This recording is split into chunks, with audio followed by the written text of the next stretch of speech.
right, so I am so excited about this interview today because it is with one of my favorite people ever, Melody Wood. Melody, you and I met almost a year ago now. It's crazy to me that it's been that long, but it also feels like it's been a lifetime. I feel like I've known you forever. We're like connected at the heart, and makes me just really excited to be able to introduce you to my world today through this interview and to let people know your heart and also what you're all about. So one of the reasons I wanted to do this interview, other than the fact that you're just beautiful, is that you and I, the things that we're passionate about really fit hand in hand. So my vision statement basically that came to me on a download one day when I was really sitting, actually it wasn't one day, it was a process of several days, figuring out really what my purpose for this stage of my life is. And it was given to me that it's to connect women to their virtue, their power, and their purpose. And as I've researched what each of those words meant, connecting women to their virtue, I feel like is the pathway to finding power and purpose. And to me, virtue means it's another way of just being able to find your voice and express it. And I believe that the beginning of that is figuring out the value of who we are as people and understanding that we are powerful and that we're beautiful just as we are.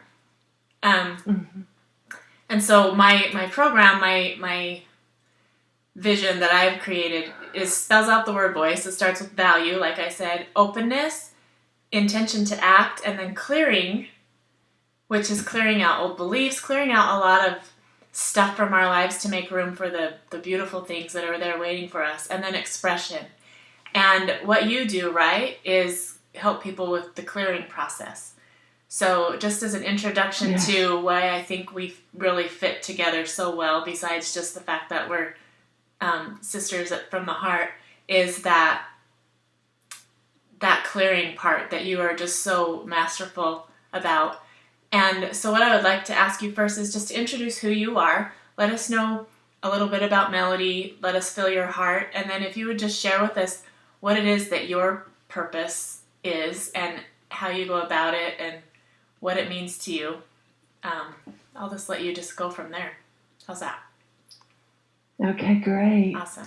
Thank you so much, Carrie. I absolutely agree with you that we are sisters of the heart. And it's actually wonderful listening to you when you talk about your purpose and how you've expanded on that and how you really see those steps, leading one to the other. And so my name's Melody Wood, and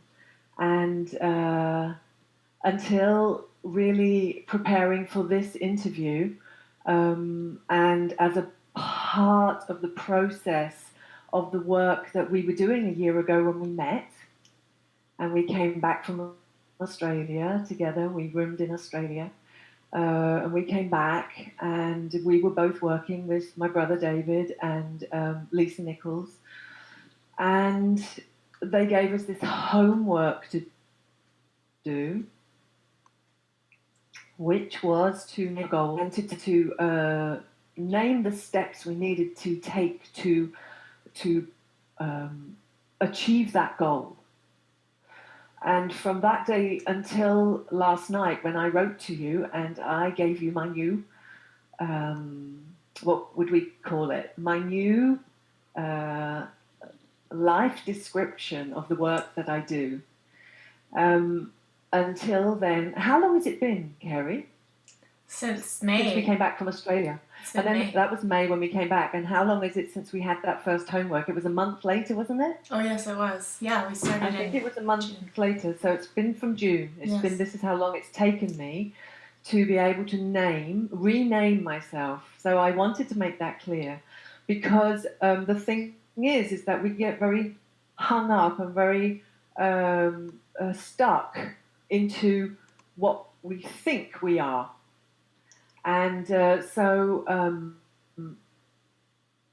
for the longest time, I've been known as Melody Wood, the clutter clearer.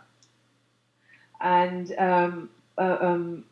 actually, there's been a lot of shame in that for me because actually I created the role as clutter clearer because I felt it was the only thing I could do to earn some money. For years, I'd been living on I'd remortgaged my house, I'd sold my house, money had run out, and I'd been living on my overdraft for years. And now I kind of like come to the edge where it was like, now I have to do something. I have to earn some money. So it's okay. You can. My best friend said to me, Melody, you're great at it. You can do this. You can earn money at it. And so I took on the role as clutter clearer. And, when I first started working with people, I thought that's what I would be doing, is clutter clearing. But then, of course, you sit down with people and you meet them face to face, heart to heart. And, they show you eventually they show you what they think is their problem. And actually what we start to do is we start to see it's not just the stuff on the outside, it's the stuff on the inside. And a lot of our suffering, I think, comes from this idea of who we think we are. This label we give ourselves, it's like, yeah, no, but I'm a designer. I'm a university lecturer. I'm a businesswoman. I have this company, and I'm doing this. But of course, we're not just that. We're women. We're women, and we are very often. I'm working with mothers. Very often, they're living by themselves, having had a relationship that's ended, perhaps several. Maybe their children have already left home, and maybe they're still living there. Maybe they were living with their partner and their kids. And still, we have to find a sense of who we are within our relationships, within our lives. And very often, what I find is it really is the missing connection to who we are, the truth of who we are. The deeper beliefs, the deepest beliefs, our deepest values, And the thing is that we moved into these relationships, and we found ourselves in these relationships, even as mother and lover and businesswoman, sister, friend, we find ourselves in these situations, and they happen to us so fast, and life moves so fast, we never really have a chance to kind of like get our feet on the ground and see and look and evaluate and reevaluate and assess. And so yeah, I created this company called Home and Office Transformations. It's this clutter clearing company.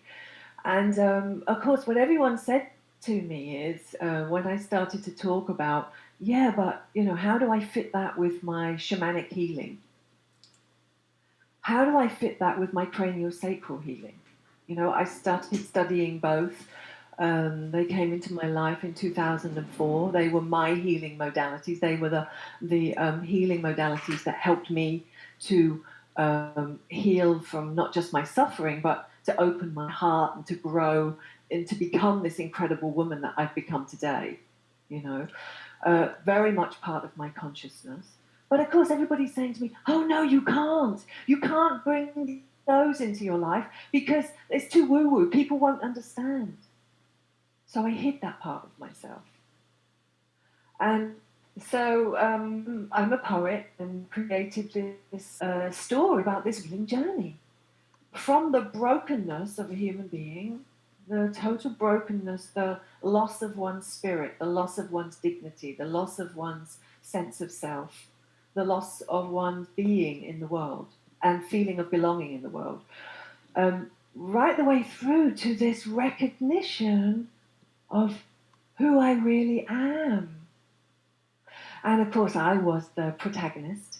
And it was a true story. It was the story of my healing journey, but I had to share it. So I created this 2-hour stage production in poetry form. I had a harpist on one production and a guitarist on the second production, and I also have 2 YouTube films, which talk about my healing journey.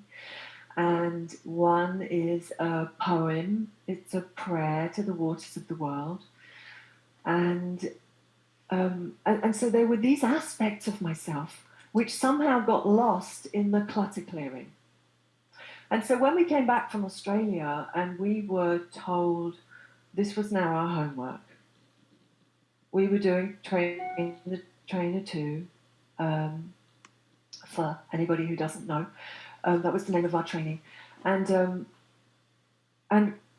when I heard the homework, I knew I had to stop. I knew I couldn't take one more step on the journey. I thought it would take me a week, maybe 2. But I went into a listening process, which has taken this long. And so now I'm willing to say that I created this company to help women recreate their lives, to relook at themselves again through new eyes, through my presence, if you like, the mirror of myself, somebody who has come before them and says, okay, who are you? Who are you really? And why are you here? What are the gifts that you brought to earth with you, and what are you doing with them? And what needs to happen for you to feel so comfortable in your own skin that you can come out, so to speak, so that you can come out and shine your light and just be who you are, and feel yourself empowered within your own life, to feel yourself as valued and valuable and as necessary to the evolution of this species, which is living on a planet which we are in. We know we are in crisis. The planet itself is in crisis, and I am working on a spiritual level. I don't just work with the physical environment. I'm working to bring into alignment the space of the person I'm with into the deepest values, the deepest sense of who that person is, to bring those things to alignment, bringing in all of who I am. And last year, I became a certified conscious uncoupling coach. So I've spent the last 3 years working with a woman called Catherine Woodward Thomas, looking at relationship, looking at love. You know, my whole journey has been this lifetime. My whole journey has been this question of who am I? And the Course in Miracles actually says, everything you teach, you are learning. Teach only love, and learn that love is yours, and you are love. Now, of course, the thing is, I've only been studying A Course in Miracles since Christmas. I bought the book for myself as a Christmas gift. And these words are not new to me. I've been writing poetry about love for years, and of course in relationships for years. So, you know, this is not true. This is not new for me. This is truth. And but the thing is you know, as Catherine Woodward Thomas teaches in her beautiful learnings, that we ourselves, within our mind, we create these false beliefs about ourselves when we're so young, when we're so small, when we're first experiencing life itself, and we go through these little traumas when we're young, and they're not so little. sometimes, but a trauma is a trauma, and feeling alone is feeling alone, and feeling unloved is feeling unloved, and feeling worthless is feeling worthless, and feeling not good enough or wrong or bad, these things which stop us from opening our heart to the truth of who we are. So it's almost like, what does it take for us to, crack our heart open? As my shamanic teacher would say to me, keep cracking your heart open, Melody. Keep cracking your heart open. I love that. And so that's what I see us doing. We're all cracking our heart open, and we're daring to become. We're daring to become real. We're daring to become seen. We're daring to become heard. We're daring to put ourselves out on the line and risk, feeling that criticism from the world and risking that rejection. Yeah. Don't you believe that's where a lot of the power comes from too? Is doing the work ourselves, like discovering ourselves and allowing ourselves to crack our hearts open. And by doing that, it somehow sends permission to other people who are watching us, and because we've done it, we kind of know how to we know how to guide them through the process because we've been there. And authentically, I think it makes us more believable because we've done it, and so we are more heartfelt. Even if it's just barely cracked open, that little bit of heart that's coming through is felt, don't you believe? And then it allows everyone else to, or anybody who else is struggling and is looking, it allows that permission to rain upon them and give them the courage. Is that what it feels like to you?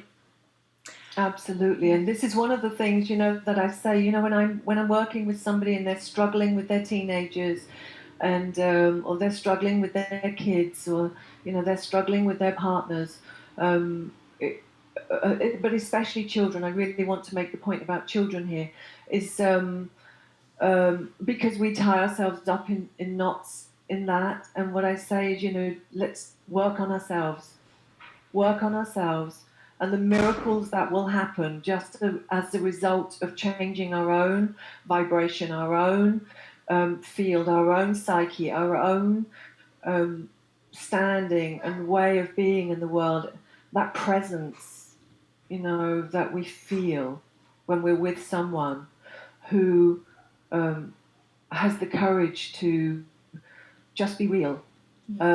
What that does is it gives other people the permission to dare to be real too.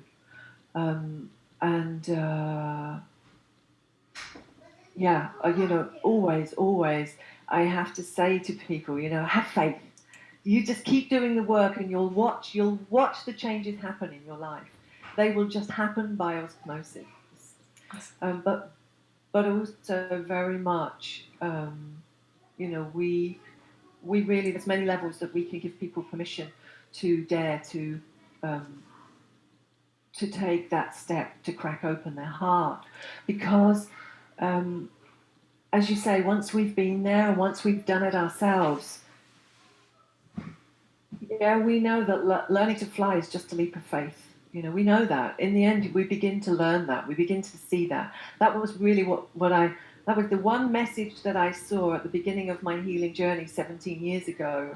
I'd been given a birthday card, and there was this little bird sitting on the edge of its nest in a tall tree. And the words underneath were, learning to fly is just a leap of faith. And I saw this little bird, and it was, really recognizing, what does it take to leave the nest? What does it take to leave the nest?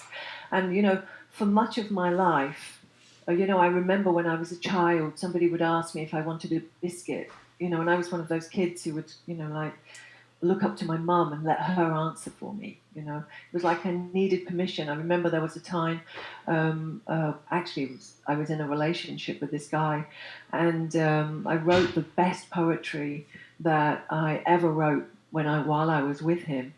It was around 2004 and 2007, but I remember, I needed to spend time on my own. I was really needing to spend time on my own. And I had this therapist I was working with, and she looked at me and she said to me, she said, I can hear you really need to have permission to just take time by yourself. And I said, yes. And she said, I give you that permission. I was like, oh, Wow. oh, and it was such a relief to have somebody give me permission to do that. Yeah, that was 10 years ago, and now I'm giving other people permission. That's Isn't that amazing. amazing? It is amazing. Yeah. Yeah. One of the things that fascinates me about what you do is it's such a small symbol. Well, the appearance of small, it's not small at all, of what I have been learning in my own process is that the action, the outside, the physical um, action creates such amazing spiritual and emotional and just wholeness in a way that we don't understand as we're watching other people, or if we're even thinking about an action, it doesn't feel like it would connect. It doesn't make sense. But the actual action of you going into somebody's space and clearing their physical space, and you don't clear it for them. I know that it's a process working together. That can seem to be so unrelated to what's going on inside of them, those false beliefs that they've been holding on to their whole lives. And in actuality, it's really the catalyst to that clearing. And that is the power that I see in what you do. And it's also, I've observed it so many times, both in my own actions of simple things that have led to amazing results. And so if you could just share just a brief version of what it is that you do, that you go into somebody's space and what happens from there, just to show how this small and simple action leads to great and powerful results. Well, they say do without doing and everything gets done. And to be honest, when I first arrive, I do nothing. I do nothing. I have no expectations. I have no idea why they've called me in. Nobody ever sends me any photographs. I don't go in prepared. Um, and but I the only thing I maybe do before I go in is pray. That I have some inspiration of some kind. Um, and But what I do is I arrive and I land and I'm there and I'm really there and I'm interested. And who are you? Uh huh. Uh huh. And it's like it's a listening. It's a listening. And so now what I do say to people is it's the first, depending on how long I'm going to be working with somebody.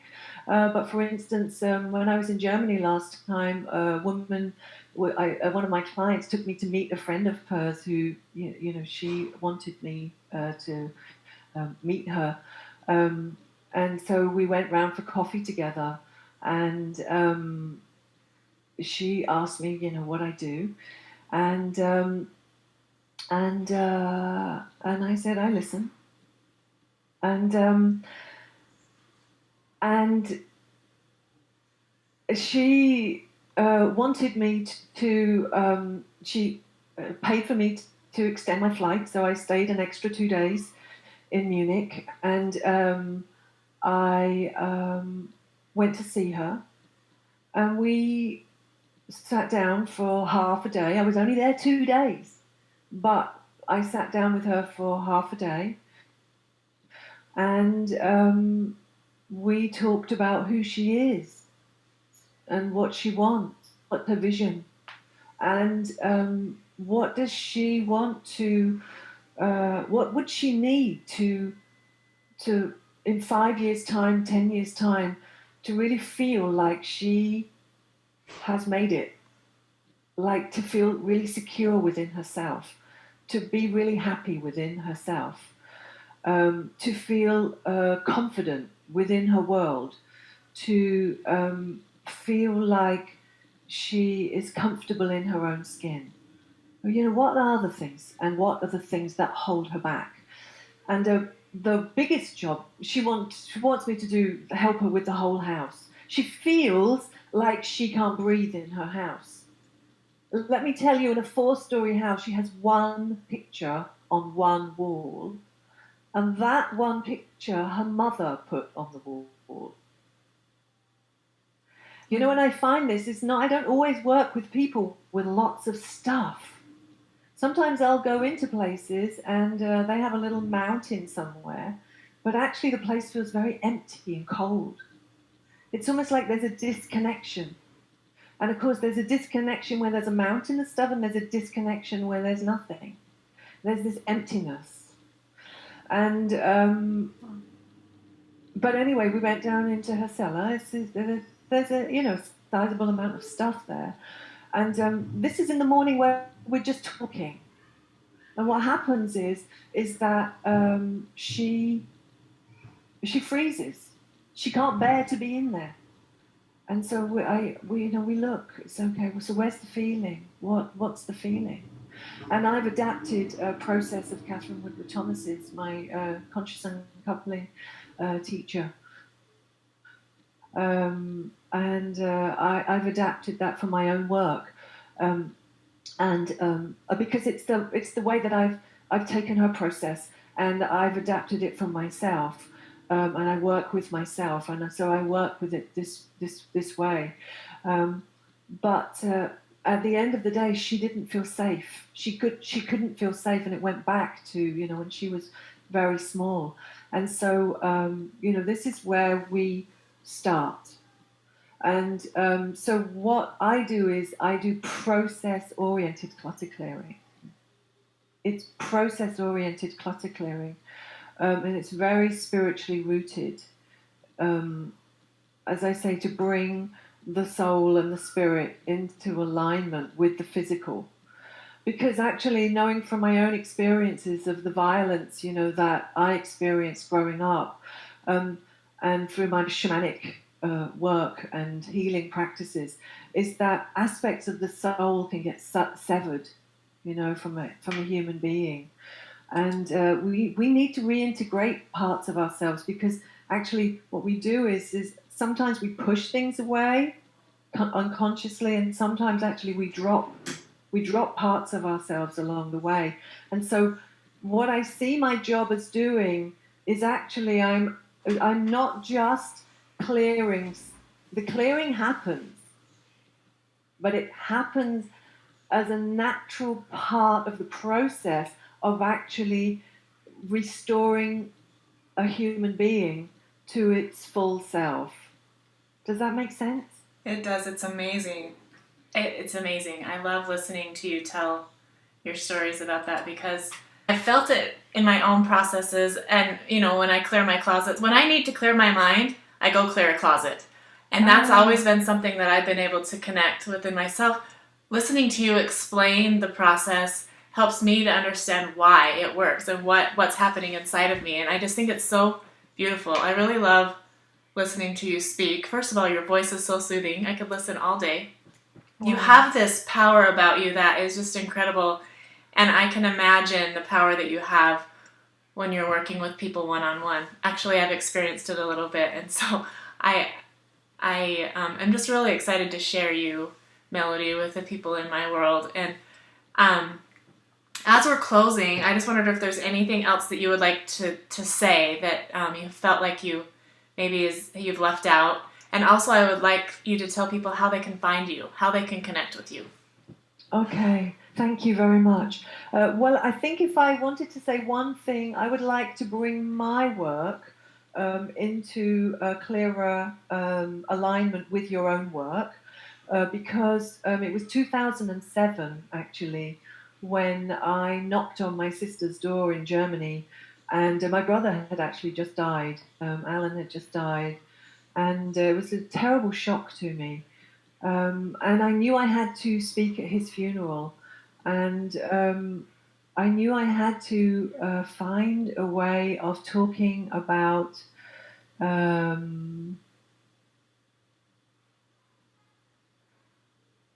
the deeper truth of his death and his life. And I needed a voice for that. And I was not the woman I am today now, trust me. And I knock on her door, and then she opens the door, and the first thing I say is, Iris, you have to help me find my voice. You have to help me find my voice. So through my cranial sacral work especially, what I can very often find is that through the sexual center and the voice are very often connected. And so when we find women disempowered, very often, I come from a background of child abuse, sexual child abuse, um, and um, it's very common actually, but it's not something that's very often spoken about. And I was actually thinking today as I was shopping for two little twins that have just joined my family, and I was actually thinking that how important it is that we start to allow our sexuality and our sensuality as women to become part of daily life, daily topics, natural, and not something that's reserved for like special occasions, or when a trauma happens, or because otherwise what I realize is, and I've known for a very long time, is that kids, things happen to kids. What we actually need, they need to feel safe to be able to talk about stuff. They need to be able to talk about stuff that happens to them. For instance, I met was working with one man, and he hadn't experienced a sexual encounter as such, in the way that we might typically think about it. But as a young boy in the changing rooms in PE in his boarding school, he had felt the eyes of his PE teacher on him in a way which completely disempowered him and disabled him from having healthy relationships with women. And I know this from my own experience of how my fear of my own sexuality really affected my voice. My fear of using my voice. There's this. So much I would love to talk to you about. So many things. I have so many books around me because I was going to quote this and quote that, and so many topics that we can bring all into these wonderful, juicy conversations. But how, when we feel ourselves unable to express ourselves with our voice, we know there's a problem. And it goes deep, and all we need to do is set the intention that we will find our voice, and that way will be made. We will find our way. Yeah. It's impossible to think that I could be sitting here today and having this conversation with you, and you know this. Yeah. How insecure I was about my voice. To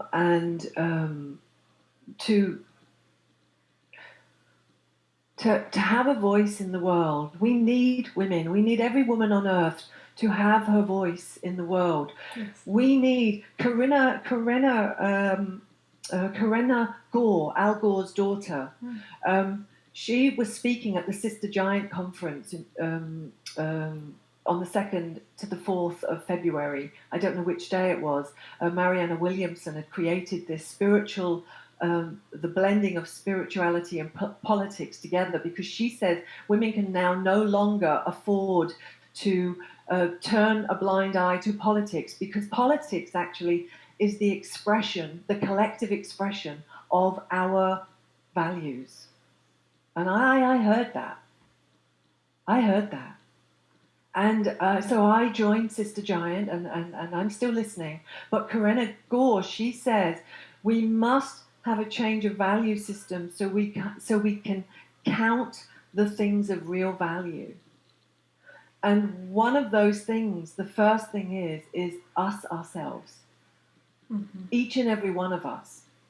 And for every parent out there, if you do not value yourself, let me tell you, your children will never value themselves. Yeah. You have to dig down deep. You have to find a way to bring this beautiful voice of yours out. And it is beautiful. I haven't heard it yet personally, but I'm telling you it's beautiful. And your own message and your own gifts that you brought here to earth were given to you for a reason.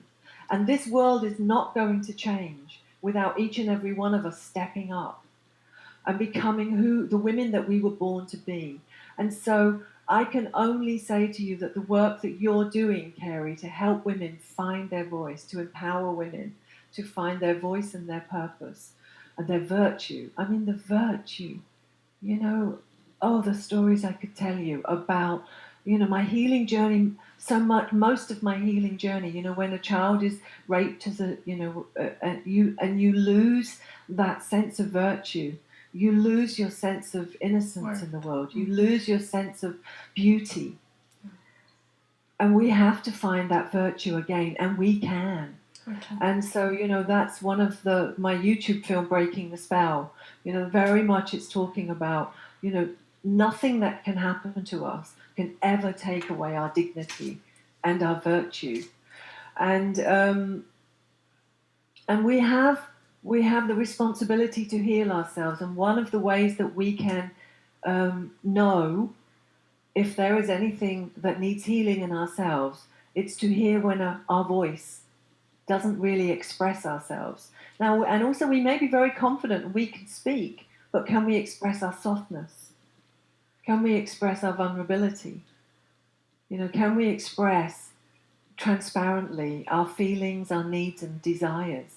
Because until every single woman on the earth can do that, our children will never be able to do that. And I see that we've reached this place, in the evolution of humanity now, where we are really seeing that until we do this, the Donald Trumps of the world, they won't be able to see their own beauty and see their own value as sensitive men who really have a great contribution to bringing love into the world and to, live in peace. And so thank you very much for the work that you're doing. I cannot tell you I wrote to you yesterday and I told you what you have done to help me. This is the second interview that we have done, because the first interview we finished and I was such a bubbling, blah, blah, blah, blah, blah. The internet froze as well. Sorry? I said, and the internet froze, so we had to redo it. But yeah, I thought it was beautiful. But I love your power. This call is completely more evident than it was last time. So yeah, and so but can you see from that, Carrie, what the reason for that? I know the reason. The reason is because I came out of the closet. I stopped feeling ashamed of what I don't know. I stopped feeling ashamed of what I'm not. I stopped listening to other people tell me that I can't be this and I can't be that. And what I'm doing now is I'm saying, hello, yeah, I do process-oriented clutter clearing, and it's very spiritually based. Mm. You can find me on Facebook. I do have a website, but I actually, when we had this homework that David and Lisa set for us, I stripped my website of almost everything apart from my testimonials. I think there's maybe one or two other things. Okay. But I think my contact details are on there. Okay. Because I had to reinvent myself. And and you have helped me to do this, Carrie. I really want that. I want people to know that, I really deeply want you to know this has been such a valuable process for me, and I will never be able to thank you enough for this opportunity to use my voice in a way where I actually feel like I can contribute something of value to the world.